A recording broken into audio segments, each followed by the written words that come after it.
नमस्कार। भव्यासरी न्यूज से मैनोपुर। राजस्थान के जोधपुर की मोनिका मर्डर केस, जिसे थाना प्रभारी भंवरलाल जाखड़ देख रहे हैं।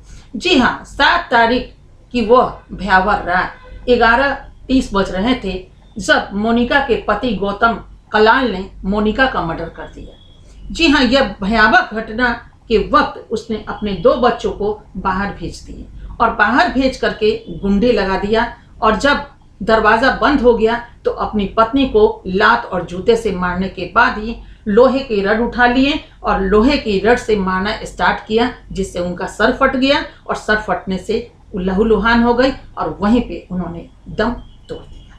यह घटना जोधपुर की सनसनीखेज है, जिसमें कृति नगर में यह घटना घटित हुई है। जिस मकान में वो रहती थी उस मकान को उनके ससुर, उनके परिवार वाले अपने दूसरे बेटे जो पुलिस कांस्टेबल है उनको देना चाह रहे थे। और यहाँ पे मोनिका आखिर रहती तो रहती कहाँ, इसी बात को लेकर के पति से भी अक्सर विवाद होता था और गौतम कलाल जो थे अक्सर शराब की नशे में आते और अपनी पत्नी से मारपीट किया करते थे। आज 3 बच्चे यतीम हो गए। इसका जिम्मेदार कौन है? एक बच्चे जो हैं वो 15 साल का बेटा है, 13 साल की एक बेटी है और 10 साल का एक बेटा है। ये 3 बच्चे आज अनाथ हो गए, क्योंकि मां नहीं रहेगी तो बच्चे तो अनाथ होंगे ही होंगे। और गौतम कलाल को पुलिस ने गिरफ्तार कर लिया है, वो अभी जेल के अंदर है। अब देखना यह है कि उन्हें कितने वर्ष की सजा मिलती है। अब इस कहानी का पीछे का अगर हम पन्ना पलटे तो आपको हम बता दें, ये 7 तारीख को लगभग घड़ी के 11:30 बज रहे थे जब गौतम आए तो नशे में धुत थे। बच्चे से मोनिका बात कर रही थी और अचानक जब नशे में डगमगाते हुए मोनिका देखती है तो अपने पति को कहती है कि आप हर दिन शराब पी करके आते हैं, बच्चे अब बड़े हो रहे हैं, उन पर क्या असर होगा, तो शराब पीना छोड़ दीजिए। इतना उनका कहना था कि वो उस मूड में थे कि मारना शुरू कर दिया और बच्चे को आसानी तरीके से बाहर कर दिया कि बाहर बैठो, तुम्हारी मम्मी से हमें कुछ जरूरी बात करनी है, और किवाड़ को बंद कर दिया। बच्चे बाहर थे। जब मम्मी की आवाज रोने की बच्चों के कान में पड़ी तो एक हथियार था। वो हथियार था मोनिका का मैके वाले जो रहते थे, वो 3 किलोमीटर की दूरी पर ही थे। बच्चे अक्सर अपने मामा को फोन कर दिया करते थे कि मेरे पिता जो हैं वो मम्मी की पिटाई कर रहे हैं, मामा आप जल्दी आ जाओ। तो विजय चावला आ जाते थे। कभी परिवार के अन्य सदस्य अगर ये सुनते कि उनकी बेटी को पिटाई पड़ रही है तो वो आ जाते और अपने दामाद को या बहनोई को समझाने की कोशिश करते, और इस तरह जो मारपीट होता उसका अंत होता। लेकिन 7 तारीख यानी 7 फरवरी को तो इसका अंत ही हो गया। उन्होंने बच्चे को बाहर भेजा और पत्नी को लोहे की रड से मारना शुरू किया। उनके सर पर इतनी जोर से और इतनी बार वार की कि पत्नी जो है वो लहूलुहान होकर के वहीं पे दम तोड़ दी।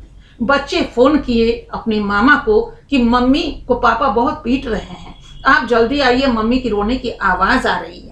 जब तक विजय चावला घर पहुंचते हैं तब तक तो किवाड़ खुल चुका था, क्योंकि गौतम वहां से फरार हो चुके थे। और जब अपनी बहन को वो देखते हैं मृत पड़े हुए तो पुलिस को फोन किया जाता है। पुलिस जब आती है पोस्टमार्टम के लिए मोनिका कलाल को ले जाती है, उसके मृत शरीर को, लेकिन वहीं पे गौतम भी पकड़ा जाता है। क्योंकि काफी दूरी नहीं थी, नशे में तो वो थे ही थे और ज्यादा दूर वो भाग नहीं सके। पुलिस उन्हें गिरफ्तार कर ली है। विजय चावला ने पुलिस को बताया है कि अपनी बहन के परिवार वाले पे पहले भी उन्होंने केस दर्ज किया था दहेज के लिए, और अपनी पत्नी के मारने का यानी हत्या के प्रयास में उनके देवर का भी नाम उसमें डाला है। क्योंकि ससुर और देवर और अपने जीजा गौतम कलाल तीनों पे केस दर्ज कर दिया गया है कि तीनों ने इस तरह हमारी बहन को प्रताड़ित किया करते थे। चूंकि पहले भी मर्डर केस के प्रयास में मामला दर्ज है और अभी तो उन्होंने मर्डर कर ही दिया।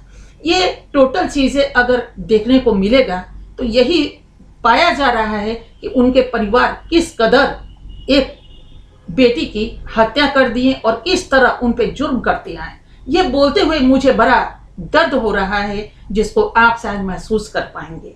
आज 3 बच्चे जो हैं वो यतीम हो गए। आखिर इस 3 बच्चे की परवरिश कैसे होगी? एक माँ के बिना बच्चों की जिंदगी क्या होती है, इस चीजों को आप अच्छी तरह महसूस कर सकते हैं। आज तो वो शराबी पति जो है या वो पिता है वो भी आज जेल के अंदर है। तो ये 3 बच्चे को जन्म दे करके और इस तरह छोड़ देना, ये कहाँ का न्याय है। ये सोचना चाहिए कि शराब आपको इंसान नहीं जानवर बनाता है, और शराब की लत को हर पति अगर छोड़ दे तो फिर वो इंसान ही बन जाएगा।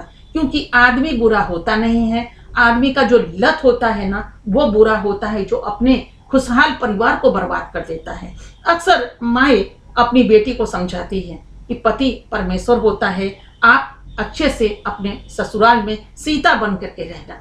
माँ सीता का उदाहरण दिया जाता है, लेकिन अक्सर माँ ये भूल जाती है अपने बेटे को सिखाना कि नहीं, पत्नी भी देवी होती है और दोनों एक फ्रेंड की तरह रहना चाहिए, दोस्त की तरह रहना चाहिए। एक जीवन जीने के लिए 2 तराजू का दोनों पड़ला जो है वो बराबर होना चाहिए। ऐसा माँ सिखाती नहीं है। माँ कभी नहीं सिखाती है ये बात कि जिस तरह ये परिवार है तुम्हारा, उसी तरह ससुराल भी एक परिवार है बहू का। तो बहू के परिवार और इस परिवार दोनों का जो मामला है बराबर करके जाना चाहिए और दोनों का तालमेल बराबर रखो। ऐसे बेटे को माँ नहीं सिखाती है। क्यों भूल जाती है माँ? और इन दिनों जो देखने को मिल जाता है वो दर्द भरी दास्तां कि घर घर की कहानी है, जहाँ कभी पत्नी पति की हत्या कर देते हैं और कभी अधिकांशतः पत्नियों की हत्या होती हुई नजर आ रही है। आज जो हिंसक प्रवृत्ति महिलाओं में आ गई है, यही सब देखा देखी हो रहा है। लोगों को शादी पर से भरोसा उड़ता हुआ नजर आ रहा है। एक तरफ दहेज, शादी के बाद भी उसकी जो मुंह होती है वो इतना खुला रहता है कि दहेज पर दहेज पे दहेज देते चले जाइए, लेकिन ससुराल वालों का दरवाजा कभी बंद नहीं होता। अक्सर वो दहेज की डिमांड कर देते हैं।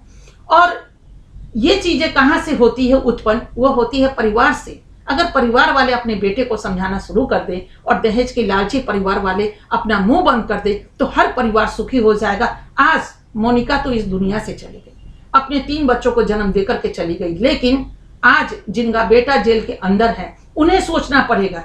आज युवाओं को सोचना पड़ेगा, हर लड़के को सोचना पड़ेगा कि माँ बाप अगर दहेज का अगर वो करते हैं कि हम मुझे दहेज चाहिए, शादी के बाद भी ये प्रयास करते हैं, आप बहू को मारते पीटते हैं या फिर अपने बेटे को उस्काते हैं कि आप बहू को जुर्म करो, तो ये अन्याय आपको ही झेलना पड़ेगा जेल के अंदर जाकर। आज जैसे गौतम अपने पिता की परिवार की बातें मानते हुए अपनी पत्नी पे जुर्म किए या फिर हत्या कर दी, आप समझ सकते हैं। बच्चे तीनों आप ही के थे, यानी कि गौतम के बच्चे थे, मोनिका के बच्चे थे। परिवार तो परिवार है, लेकिन आपकी जो जिम्मेदारी थी उससे आप भटक गए और माँ बाप की बात माने और दहेज के लिए हामी भरते रह गए। क्योंकि अगर ये मकान खाली करेंगे तो दहेज आ जाएगा, तो दूसरा मकान तो हम बना सकेंगे और उस मकान में अपनी पत्नी और बच्चों को हम रख पाएंगे। तो शादी तभी न कीजिए जब आप में कैपेसिटी हो। लेकिन विजय चावला आज बिल्कुल ही बौखला गए हैं। क्यों ना बौखला जाए अपनी बहन के साथ इस तरह की हत्या के वारदात को,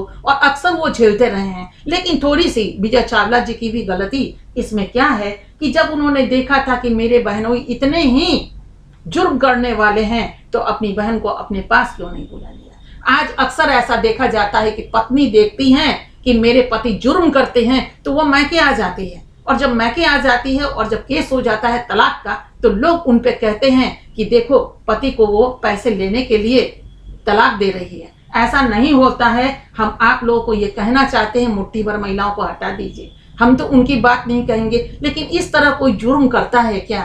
और इस तरह अगर जुर्म होता है तो क्यों ना कोई पत्नी तलाक ले। आज अगर मोनिका तलाक ले चुकी होती या विजय चावला तलाक दिलवा चुके होती तो आज ये घटना सुनने को नहीं मिलती कि 3 बच्चे को अनाथ छोड़ करके मोनिका ऊपर चली गई, जिसमें पूरे के पूरे जिम्मेदारी अगर थी तो वो थी गौतम की, जिन्होंने शादी करके 7 फेरों के रस्म को वो भूल गए। परिवार को छोड़ दीजिए, लेकिन आपकी जिम्मेदारी है, आपको संभालना होगा पत्नी और बच्चों को।